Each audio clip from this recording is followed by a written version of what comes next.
Hi guys, so I'm here with the patriot of all patriots. Nobody loves Britain more than this man standing in front of me. How are you doing today, Harmon? I am enjoying my Britain. Really? Yeah, I'm loving it. We want it back. Yeah. Could you tell me what country do you originate from? I'm from Afghanistan. I came to this country around 28 years ago and took asylum. Yeah.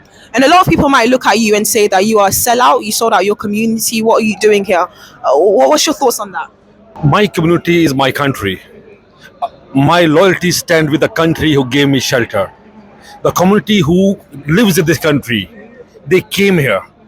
They should be loyal to this country, work for the country, do better. I'm loyal to this country, not to my community, because this country gave me everything, not my community. Yeah. I always say support the country that you live in or live in the country that you support. And I think that's the big issue with mass migration. There's nothing wrong with immigration because obviously you're an immigrant, my parents are immigrant and we integrated well. The problem is mass migration, inviting people into the country that will hate it and want to change it. What's your thoughts on those people? What would you say to them? There's two things. One is legal migrants, one is illegal migrants. The legal migrants, when they came in, they contribute. They pay taxes. When they came in, before coming in, they check their English language skill, how much they got, they're rich, poor. They check and they give them visa. They came in and they give to this country and they pay back because they know if they don't pay back, they will be deported. But with the illegal immigrants, that's the problem. People are coming in illegal. We don't even know who the fuck are they. Sorry for the language, but that's true. I came from Afghanistan. The people I left behind 28 years ago, today I see them on the boats coming here to fuck us. Fuck you. So, the country, this law system need to be upgraded to stop those coming in. They should not be given accommodation very next day, go to the hotel, this is the money, have a coffee, beer, whatever. No, put them in the prison, check their record. Are they really was in problem? They came into this country and why the fuck they come alone? Where are their families? Their brothers, sisters, mother, nobody. They came in alone. Why? Because they know this country law and order is fucked up and they can do anything and no can put them behind the bars. So they are choosing to come here for a better life for them. They're not coming here to contribute. They are here to take what's yours, what's mine. So a lot of people will look at the both of us, an Iranian man and a Congolese man, and say, what the fuck are you guys doing here? They literally want you out of the country. What's your thoughts on that? Well, we're being held hostage by the far right, so blink twice. I mean, we literally have people from different ethnicities, actually different countries, they've got different flags. Everyone's here because we're all having the same fight. And as I said in my speech, we are criticizing the system because we want it to be better. We don't want to bring it down. Exactly, yeah. And it used to be not our job. Our job was to just listen to our parents and grow up, and the political leaders were supposed to keep the country safe and protected. But it's embarrassing for them that we have to do it. We have to do it for them, Same literally. with like the fact that we have to do media. It shouldn't be our job. It should be the job of the BBC, but they're not doing it. Exactly, yeah. And what did you say to the ethnic minorities, like other people who think this is not their problem, this is not their issue, and this is just an English man or an English woman's issue? I mean, it again goes back to the political problem because for years and years, even local politics, I know it's boring, they've isolated these areas. I grew up in Lewisham, and it was.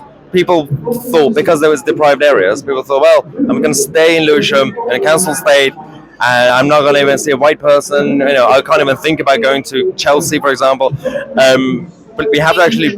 The world is becoming smaller, but in countries and cities, actually it's becoming wider. So people don't really see each other anymore. We're from East London, don't see people from West London. So that needs to be broken up. And these sort of things help because everyone comes from all over the country. Exactly, it's a very diverse region. And also, Tommy's been arrested, remanded. What's your thoughts on that? Yeah, so obviously he has to go through the process. It's a really weird because he brought himself back, voluntarily went to the police when they said go, but then they still basically decided to remand him as if and also charged under the Terrorism Act. Of all people, terrorists. Terrorism for releasing a documentary, but a young man stopping three girls is mental health. Served the injunction himself, so technically there's a technicality these lawyers are going to use. Exactly, yeah. And also, just last question, what do you say to the young people from Gen Z who look at this matter and just think this is a right-wing racist riot, this has nothing to do with us, and all these people just want us out of the country? What do you say to that? Try not to just listen to your teachers and the mainstream media. It's very weird. Previous generations, young people used to rebel against teachers and the establishment. Now they listen to them. They listen to everything from the authorities. Anything Kamala Harris says, okay, Islam or Taylor Swift, they just listen. Like, do your own research. Do be an independent thinker. That's another Have thing. access to information, to the internet. Do your own research. Andrew, how are you today? Oh, well, who wouldn't be perfect in this company? What a fantastic audience we've got here today. What a wonderful event. Your speech was amazing, by the way. Do you practice your speeches, or is it just comes straight from your head? I thought about it driving down here in the car, put a few notes down, and that's the first time I've done it, but I knew what I was getting. It comes to you after a while, and I knew I'd got a friendly audience. I was going to ask you, what's your opinion on the Reform Party's recent distance from this cause? Because this is basically their voters. These are their supporters, but yet they are trying so hard to distance themselves from this movement. What's your thoughts on that as a politician? I think Reform are showing their true colours, certainly of the leadership.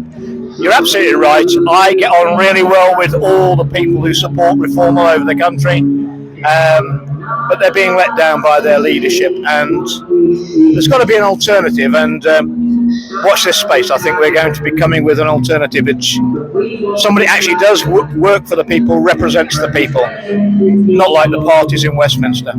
Tommy has been remanded. What's your thoughts on that? I was shocked last night when he was arrested under the anti-terrorism laws, charged, remanded, and I was coming down anyway, but that just made me more determined to speak and say a few words in support of him. Tommy will be vindicated, and people should not believe what they read in the mainstream press about him or Peter Lynch. Look at what they're saying. Tommy's never advocated violence. He is not responsible for any rioting, and he would deplore it, as do I. And God bless Tommy Robinson.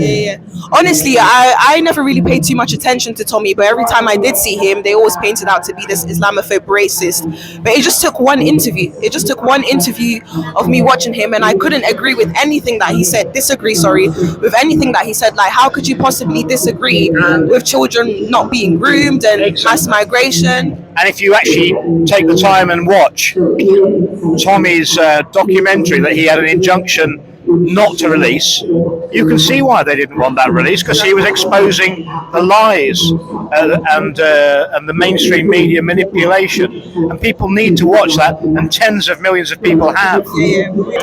Okay, so Sammy, Tommy has been remanded for releasing a documentary, but yet there's many men who have caused a lot of harm to young white British girls, and they're walking free. Can you make sense of this current country for me? No, I don't think anybody can, to be honest, can they? But yeah, people are frustrated, angry. I am as well. I mean, I've been through it myself firsthand. So I've seen the lens that people have got away with when they've raped people. I mean, in our country right now, you've got children being groomed, abused, raped, trafficked, tortured, murdered. I'm an activist. I'm trying to fight a lot because rapists can rape someone and then get custody and contact to that child. So I'm trying to strip that of their parental rights. But children are being criminalised, are being exploited. Children are just being failed left, right, and centre. And then you get people that are being sent to prison for means and for saying things that people don't agree with.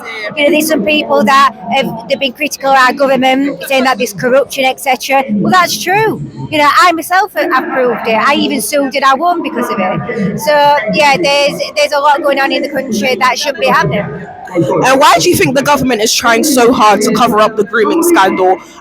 They've covered it up so well that I only found out this was going on 4 months ago, and I've been in the UK my whole life. So why do you think they're covering this up? Well, what I was able to prove in Rotherham, you've got to remember there were thousands of children in my hometown alone, that this happened to. But I was able to prove that police and politicians were directly involved in it.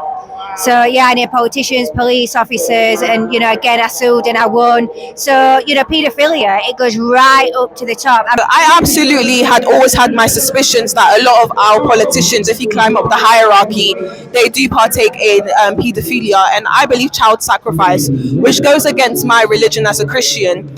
So I just wanted to say, for all the people who go against Tommy Robinson for speaking up against rape, it blows my mind because this is supposed to be the generation of Me Too. This is supposed to be the generation of women's rights, but yet they don't want to hear it. They want to go against it. So what do you say to the people from that specific community, let's just be real, the Asian and Muslim community, that just want to nip this under the rug to protect themselves and not realizing this can also affect their children? Because apparently Asian young girls are also being raped and groomed too. Listen, right, and I'll make this really clear, no child is ever off limits to a paedophile. It does not matter what race you are, if you are male, female, because people think this only happens to girls. That's not true. Whatever religion or whatever, nobody's off limits. So it's important that we try and do as much as we can, regardless of what our political views are. I mean, I've been critical of Tommy in the past. We spoke about it, we've drawn a line underneath it, and I'm willing to work with him and anybody else to get a job done. If you look at the work that I've done in government, I've worked with politicians that I don't want to work with. I've worked with Labour, with Tory. I don't care who you are, what your views are. Let's get a job done and protect children. So basically, Carl, a lot of the things that's going on today in Britain, you predicted a couple of years back. How do you feel that all of your predictions are literally coming into fruition? Well, not terribly well, but it didn't take a great deal of genius to predict it. It's kind of inevitable that if you do the things our government's been doing, that you get the results that we have now. Okay. And what do you say to the people who may look at me and think, okay, what is she doing at this event? This event is not for her. This is not a fight for you. What would you say to ethnic minorities who can see what's going on but are scared to show face? I mean, you live in this country too, don't you? Like, you want the country to succeed as well, don't you? I mean, I don't know what to tell you. The government is against all of the British people, regardless of their race, regardless of their ethnic background. If you aren't essentially a criminal or from overseas, they don't care about you. And you're in the same boat as we are. I try to tell people the same thing, that this is not an issue that just affects English British people. It affects everyone, and I think people should support the country they live in or live in the country that they support. It's literally common sense. Tommy has literally welcome to the far right. Well, the far right is always right. Tommy has been remanded. What's your thoughts on that? The state is always looking for a reason to persecute because he's the loudest and most easily persecuted. For anyone who doesn't know, Britain is a very class-conscious nation, and Tommy codes very obviously as working class, and so middle-class people tend not to want to admit that there's a problem if it's happening to a working-class person. And so Tommy is an easy person for them to do things to, but it doesn't end with him. Okay, guys, so I'm here with the legend Adam Brooks. How are you today? I'm good. Yourself? I'm doing absolutely fine. So what do you say to all the people who will come in my comments and say, what are you doing in a right-wing extremist racist protest with people who literally want you out of the country? Look, I've come here today for a bit of balance. I went to the left-wing protest and I was abused and threatened. They all got in my faces with their masks. They wouldn't answer any questions. So I'm here today to ask some people some questions as well.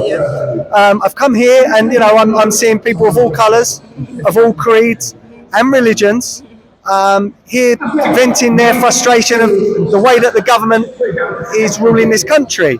So again, I have understanding on the left and I have sympathies with the struggles on the right. So I want to try and get the voices out there. Why are they angry? What are these labels? There's nothing racist in this. What I want to try and put out on the TV and on the radio. I speak about illegal immigration. Now, I've got friends that are black, that are of Asian descent, that are also very worried about who is coming into our country. There is nothing to do with the colour of their skin. We're just worried that unvetted, unverified men are being dumped into communities and we don't know who they are amongst our children. We've seen recently some heinous crimes emanating from these migrant hotels. So it is everyone's right if they want to show their anger and show that they're worried, to protest. I mean, we don't try and stop the left protesting. I just wonder why they try and stop those on the right to do so as well. We have a government that wants to label everyone far right, and everyone wants to label, for being here today, I might be called racist, even though I am here, I'm interviewing people to try and get some balance. But there will be people, when I upload any videos later, that will call me racist, and that hurts me, because I've got many black friends, many friends from the Asian community, and it couldn't be further from the truth. But we must stand up and say enough. We need to know who's coming into this country. Most of the hate and the online labelling comes, I see, from sort of middle class, liberal, white men that seem to want to shout you down and say that you cannot say this. And then you speak to people of colour. Can I say that? People of colour. And they say, that's not how I feel. Why are they speaking for me? So look, it's easy for me to say, look, if you're against illegal immigration, stand up. But I'm not the person in that community that is going to take the flack. I'm not going to take the anger. So everyone's got to do what they have to do. And I just hope that, the masses aren't out there from these communities thinking that people that just don't want illegal immigration are racist far-right thugs, because that's not the case. So they're probably going to be like, why are you supporting Tommy Robinson? This guy wants you out of the country. My question is, could you go out there and research? Go out there and actually look up for yourself. If you can find a bad video of Tommy Robinson saying any sort of racism towards myself or her, then I'll go home right now. Because before coming here, or before joining, or before making videos about Tommy Robinson, I had to research it for myself. And I found nothing at all. I went through the media, there was just slur words, but they don't have any evidence. That's why it's important for you guys to do your own research. Because the media want you to think this guy is racist, is far-right football hooligan, but they can't prove it. If you're a colored person, let's say you're from India, Pakistan, Africa or somewhere, listen, if you live in this country and you wouldn't trade this country for any other country, why are you not fighting for it? Would you like to be sent to Afghanistan? Would you like to be sent to Gaza? No? All right, then fight for this country, because right now it's going messed up right now. People are getting locked up for no reason, and you want to sit there and complain about us coming out here and protesting? What's wrong with you? So the media likes to label you to be this far-right racist person, but you're literally married to a black woman. Correct. How does that make sense?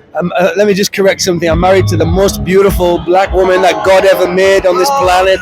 So just to put that right. Yes. And yeah, I've been called far-right racist. I've been called all these type of names for years, and all because of a political opinion and a conservative political opinion, nothing to do with race. But it shows you the deception of the modern day. And I'm a Christian pastor as well, and the Bible says in these days, the end times, is a time of deception, and that's what we're seeing, where what's good is portrayed to be evil, and what's evil is portrayed to be good. But at least we know what on the good side. Yeah. What's fascinating to me is that the left can say anything. The left can say a man is a woman, a man can sleep with a child, but let someone just say, okay, I love a black woman, and let someone just say I support Tommy Robinson, or we should control mass migration. All of a sudden they're just this extremist. Like, how can you make sense of that as a Christian, from a Christian perspective? Sorry. Well, from a Christian perspective, it is the influence of the devil, and it is a demonic influence on the people, that people don't even realize that life is spiritual. And what we're involved in is a spiritual battle. So it's good versus evil, light versus dark, Jesus versus the devil, and that's what we're in. And this country used to be so strong, and actually today we're singing patriotic songs, and then patriotic songs like Jerusalem, I vow thee to my country, land of hope and glory, they all focus on Christ. And that's because the heritage of this country is Jesus Christ. So the heritage and the foundation is built on Christianity. Now what they've done is the movement of the enemy, the movement of the devil, has tried to destroy that foundation, and that's why you see anything with a foundation that's broken will crumble. And that's why we're seeing society in Britain and the West going through that type of motion. But we're here to say Christianity is back, and we ain't going nowhere. We're going to build strong.